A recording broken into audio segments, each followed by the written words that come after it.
vespertina, que para el día de hoy ya es la número 250. A su vez, en el día número 163 de esta nueva normalidad, caracterizada por el semáforo de riesgo COVID, que como sabemos es un instrumento que permite a las entidades federativas implementar sus actividades en los diferentes espacios públicos abiertos y cerrados, y sobre todo enfocado a la movilidad de las personas, dependiendo del nivel de riesgo en el cual se encuentre cada entidad. Precisamente en la siguiente diapositiva podemos ver el mapa de México con los niveles de riesgo para cada una de las entidades federativas que estarán vigentes toda esta semana y toda la próxima para efecto de estas intervenciones que mencionamos. Tenemos para esta semana y la que sigue 2 entidades federativas en color rojo, Chihuahua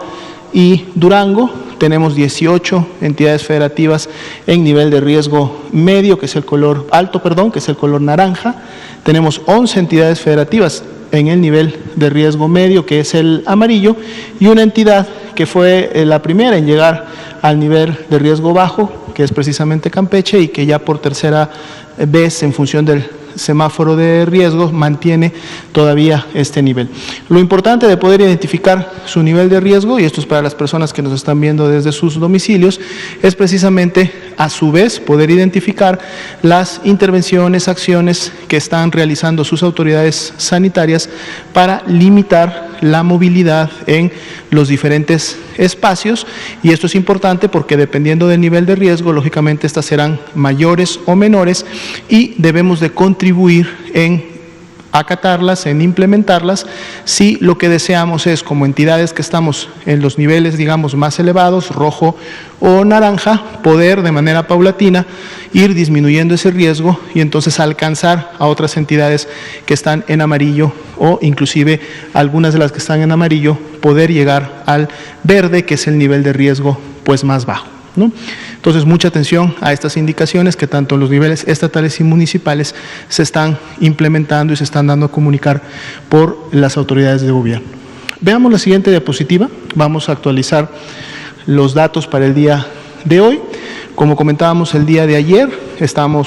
ayer iniciamos la semana número 46, estamos por lo tanto graficando la semana número 44. Y a partir que empezamos a graficar la semana 44, podemos ver que el tamaño o la altura de la barra que está en la semana 44 es menor que la semana 43, lo cual habla de una disminución en comparación a la semana anterior de la cantidad total de casos que han sido clasificados como sospechosos. De manera acumulada, desde que inició la epidemia, son más ya de 2.516.000 las personas que tienen esta clasificación. Pero no todas son casos de COVID-19, son personas que desarrollaron signos y síntomas de una infección respiratoria aguda, leve o grave, y por lo tanto coinciden con los datos para ser clasificados como casos sospechosos de COVID,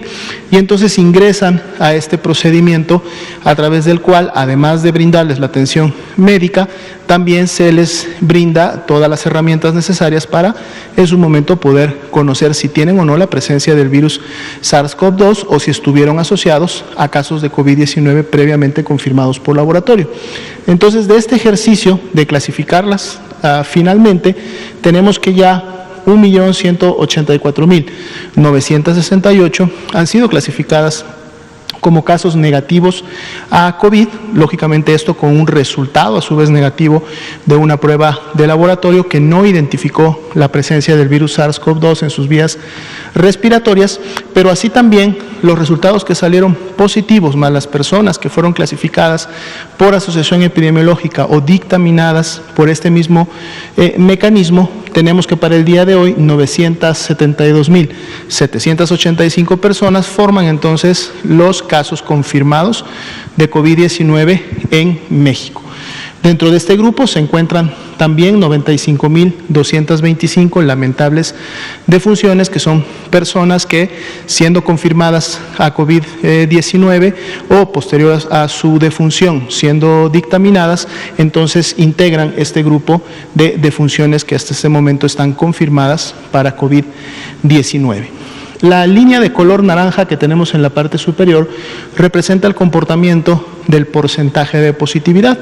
es decir, cuántas personas en cada semana epidemiológica son positivas a la prueba y en su momento, lógicamente, la diferencia, cuántas son negativas. Y es un indicador que nos ayuda precisamente a identificar cómo puede encontrarse la circulación viral de manera comunitaria, cómo está un poco también la actividad de la transmisión del virus SARS-CoV-2 entre las personas. Comentábamos ayer, abríamos esta semana y seguimos el día de hoy con un 38% de positividad para la semana 44, que viene a significar 2 semanas continuas de disminución, de un 42 que tuvimos en la 42, un 40 que cerramos en la 43 y ahora un 38 que cerramos en la 44. Lógicamente este porcentaje puede tener variaciones en la medida que vayamos avanzando en la semana, vamos a ver cómo se comporta. Veamos la siguiente diapositiva, donde vamos ahora a ir sobre los casos estimados, que a su vez el comportamiento y la distribución de estos más de 1.126.000 casos estimados está representada precisamente en la línea de color azul. Y una, digamos, buena noticia que veíamos ya desde el día de ayer, que abrimos la semana 44, es que estamos iniciando esta semana con una buena reducción en relación a las semanas previas, en donde habíamos tenido una tendencia ascendente en la presentación de los mismos. Para el día de hoy se mantiene esta buena reducción, todavía en un menos 16%. Y como hemos estado viendo en semanas previas, sabemos que muy probablemente esta disminución pueda ir a su vez recortándose mientras vamos avanzando en la semana, pero un menos 16% es un nivel que nos da una buena perspectiva para poder todavía cerrar la semana con una tendencia descendente, una disminución en este caso entre la semana 43 y 44. Otro indicador que veíamos también habría con una disminución era precisamente el de casos activos estimados, ya que estábamos abriendo con un 4%, hemos estado fluctuando los últimos meses entre un 5 y un 4%, es un indicador que no se ha incrementado y que para esta semana, pues bueno, lo tenemos en 4%, vamos a ver también cómo se comporta durante los siguientes días. Son más ya para el día de hoy 721.000 las personas que también se han recuperado de COVID-19. Recordando que esta enfermedad, si bien es cierto, genera enfermedad grave y por lo tanto puede generar defunciones, la mayor cantidad o la gran mayoría de personas realmente desarrollan una enfermedad leve que permite la recuperación de la misma, inclusive en muchos de esos casos de manera ambulatoria. Veamos la siguiente diapositiva. Tenemos ahora el comportamiento de la mortalidad. Ayer también notábamos cuando abríamos la semana 44 que después de 2 semanas continuas en donde tuvimos un incremento de esta semana 41 en donde habíamos obtenido la menor disminución de la mortalidad, la 42, la 43 tuvo una tendencia ascendente que se ve claramente en la gráfica, pero ahora que abrimos la 44 esa tendencia se estabiliza y ya más bien tenemos un comportamiento estable de meseta entre la 43 y la 44, teniendo todavía para el día de hoy la reducción de un punto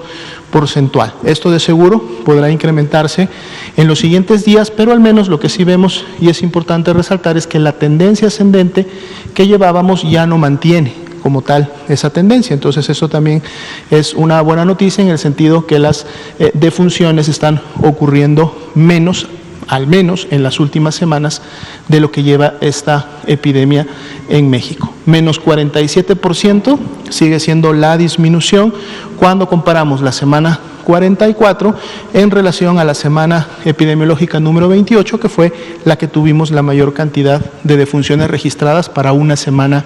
epidemiológica. Veamos ahora la ocupación y la disponibilidad hospitalaria. Es un indicador también que actualizamos todos los días para ver cómo va el comportamiento, recordando que esto también puede representar precisamente el incremento de transmisión en una entidad federativa que además genera la presencia de casos graves, porque la ocupación en su momento se incrementa precisamente cuando estos casos graves demandan atención médica en un segundo o tercer nivel de atención, es decir, un nivel hospitalario, y empiezan entonces a ocupar las camas que están destinadas y reservadas precisamente con este fin.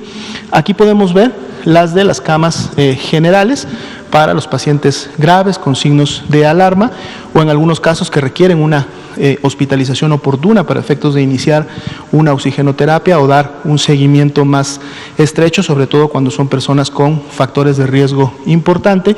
Y aquí notábamos precisamente que, bueno, el estado de Chihuahua, que es el estado que subió en su nivel de riesgo máximo ya desde hace 3 semanas, es el que precisamente a su vez también tenía los mayores porcentajes de ocupación. Este porcentaje ha estado estable y ha podido en su momento evitar que crezca, inclusive ha tenido tendencias de disminuir algunos pocos puntos porcentuales en la última semana, gracias precisamente a los trabajos que se están realizando de reconversión y expansión hospitalaria que no permiten que se produzca la saturación, sino que cada vez están habilitando más y más camas para que siempre las personas encuentren una cama disponible.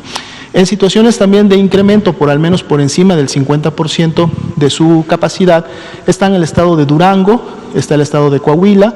Nuevo León y Aguascalientes. Ciudad de México había estado formando parte también de este grupo de más de 50%, ya vemos que en los últimos días empezó a tener un descenso y hoy día ya está por debajo del 50%, dejando de hecho el 51% de sus camas generales están libres y están listas para en su momento poder atender a estas personas. Y la gran mayoría de entidades federativas tienen al menos 70% o más de disponibilidad de este tipo de camas, lo cual nos habla de una baja demanda de atención que ellas están teniendo. Si vemos la siguiente diapositiva,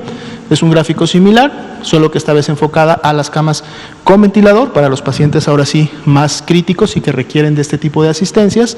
Aquí también Chihuahua ha estado moderando este porcentaje, hoy día tiene una ocupación del 57%, ya logró bajar del 60%, lo cual deja una disponibilidad de 43%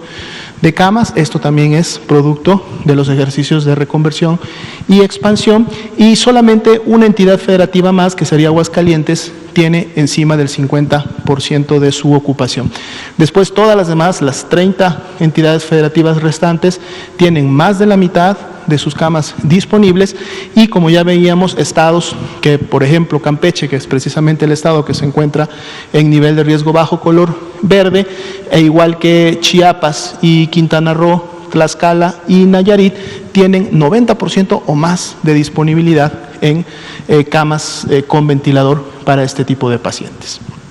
Bien, vamos a pasar a un segundo grupo de diapositivas. Hoy día es lunes, estamos iniciando la semana, entonces vamos a ver precisamente los cambios en el porcentaje de cambio semanal de casos de defunciones y de personas hospitalizadas. Cuando vemos el porcentaje para la semana 44 es de 3.5% y si lo comparamos con lo que teníamos en la semana 43, esta es una reducción de 0.4 puntos porcentuales. Todavía no estamos alcanzando niveles que teníamos hace algunos meses, en donde habíamos ya bajado del 1% en relación al cambio semanal, pero al menos vemos que se mantiene la tendencia descendente en la relación de este cambio, de este porcentaje de cambio. Veamos por favor la siguiente diapositiva. Vamos a ver ahora el porcentaje de cambio semanal para los pacientes hospitalizados, 1.9%, y representa 0.8 puntos porcentuales menos que lo que teníamos la semana pasada, es decir, mantenemos la tendencia descendente también en este indicador. Y finalmente, en la siguiente diapositiva podemos ver el porcentaje de cambio en las defunciones, que para esta semana es del 2.7%. Si veíamos el comportamiento en las barras y en la curva, había una estabilidad. Aquí es de solamente la disminución precisamente de 0.1, se habla realmente de que no hubo muchos cambios entre la semana pasada y esta, pero al menos, aunque corta, pero mantenemos todavía una tendencia descendente en la presentación también de este indicador. Vamos a estarlo actualizando todos los lunes precisamente para ver cómo va evolucionando el mismo.